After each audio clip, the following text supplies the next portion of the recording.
তুমি সন্ধ্যার মেঘমালা, তুমি আমার সাধের সাধনা। নমস্কার, আমি পূজারিনী।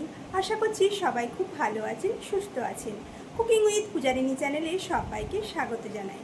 আজ আমি যেই রান্নাটা বানাবো সেটা হয়তো আপনারা বাড়িতে প্রায়ই বানিয়ে থাকেন।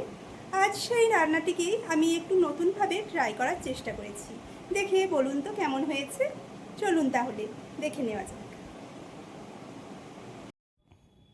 দেখো বন্ধুরা, একটা কুমড়ো গাছ আমার দোতলার বারান্দায় উঠে এসেছে, আর তাতে বেশ অনেক কুমড়ো ফুল ধরেছে। এই কুমড়ো ফুল আর পাতা দিয়েই আজকে রেসিপিটা আমি বানাবো। তার জন্য বেশ কিছু কুমড়ো ফুল আর পাতা আমি গাছ থেকে টাটকা টাটকা তুলে নিচ্ছি। এখন এই ফুল আর পাতাগুলো আমি খুব ভালো করে পরিষ্কার করে বোটাগুলো ছাড়িয়ে ধুয়ে নিয়েছি। আর নিয়েছি হাফ কাপ মসুর ডাল, 2 ঘন্টা আগে ভিজিয়ে রেখেছিলাম। তার সঙ্গে এক টুকরো আদা আর 2টো কাঁচা লঙ্কা দিয়ে বেটে আমি পেস্ট বানিয়ে নিয়ে চলে এসেছি। এখন এই ডালের সঙ্গে আমি 1.5 চামচ বেসন, স্বাদ মতো হাফ চামচ লবণ, লঙ্কা গুঁড়ো, হলুদ গুঁড়ো আর কয়েক দানা চিনি দিয়ে ভালো করে মিশিয়ে নেব।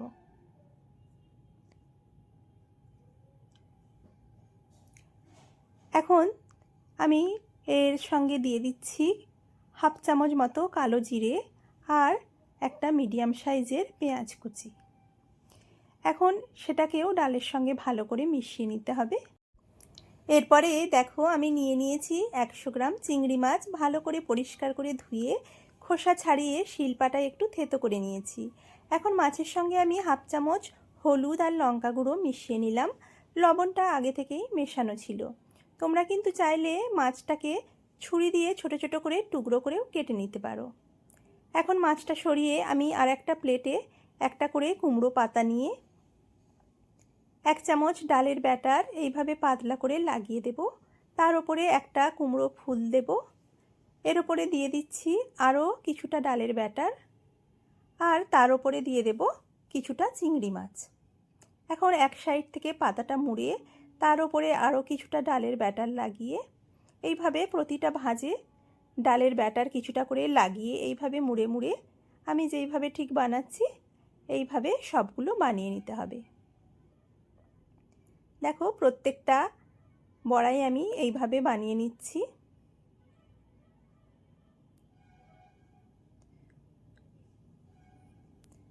প্রত্যেকটা পাতার ভাঁজে আমি কিছুটা করে ডালের ব্যাটার এইভাবে লাগিয়ে পাতার ভাঁজগুলো মুড়ে নিতে হবে। এইভাবে চিংড়ি মাছের পুর দিয়ে কুমড়ো পাতা আর ফুলের বড়া তোমরা বানিয়ে একবার দেখো, খেতে কিন্তু খুবই ভালো লাগে। সব বড়াগুলোই একইভাবে বানিয়ে নিয়েছি। এখন বাকি যেটুকু ডালের ব্যাটার বেঁচে থাকবে এইভাবে প্রত্যেকটার ওপরে দিয়ে ভালো করে মুখগুলো বন্ধ করে দিতে হবে। এখন গ্যাসে একটা কড়া গরম করে কিছুটা সর্ষের তেল দিয়ে দিলাম। এরপরে বড়াগুলো একে একে আমি ছেড়ে দেব ভেজে নেওয়ার জন্য। দেখো যে কটা ধরবে আমি এইভাবে তেলের মধ্যে দিয়ে দিচ্ছি। গ্যাসের ফ্লেমটা কিন্তু মিডিয়াম টু লো ফ্লেমে করে বড়াগুলো ভেজে নিতে হবে ঢাকা দিয়ে দিয়ে। গ্যাসের ফ্লেমটা একদমই হাই করা যাবে না, তাহলে কিন্তু ভেতরটা কাঁচা থেকে যাবে আর ওপরে পাতাগুলো পুড়ে যাবে। এখন দেখো আমি উল্টে দিচ্ছি অপর পিঠটা ভাজার জন্য।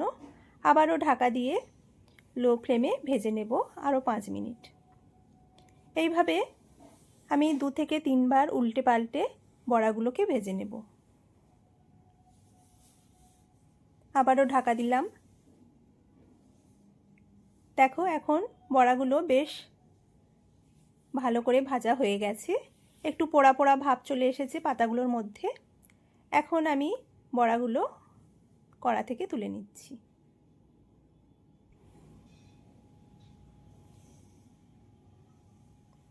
এখন বাকি যেগুলো আছে সেগুলোকেও আমি এই একইভাবে ভেজে তুলে নিচ্ছি। সবগুলো ভাজা হয়ে গেছে। এখন গরম গরম ভাতের সঙ্গে আমি পরিবেশন করে দেব। তোমরাও কিন্তু এইভাবে একবার চিংড়ি মাছের পুর দিয়ে কুমড়ো ফুল আর পাতার বড়া বানিয়ে দেখো, খেতে কিন্তু ভীষণই ভালো হয়। অনেক ধন্যবাদ সবাইকে আমার রেসিপিটা শেষ পর্যন্ত দেখার জন্য। যদি ভালো লেগে থাকে তাহলে একটা লাইক, কমেন্ট ও শেয়ার করে আমাকে ভালোবাসা জানানোর অনুরোধ রইল। আর রেসিপিটা বাড়িতে বানিয়ে অবশ্যই ট্রাই করে দেখবেন আর জানাবেন খেতে কেমন হয়েছে।